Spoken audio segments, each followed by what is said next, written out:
Akala nyo winter ngayon walang ligo-ligo ang mga tao dito sa Canada. Hoy, wag ganon. Araw-araw kaming maligo dito. Kahit ang aso namin, no?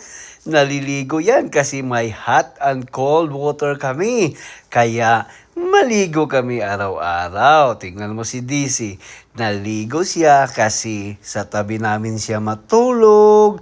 At kasama namin siyang humiga, kaya kailangan siyang liguin kahit winter. Ayan, may shampoo yan, Na-applyan natin ng shampoo. May conditioner pa, Napakabango naman ni DC ngayon, guys.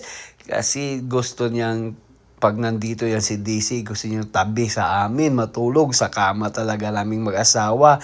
Ayan maraming salamat sa iyong panonood. Ito si Baby DC.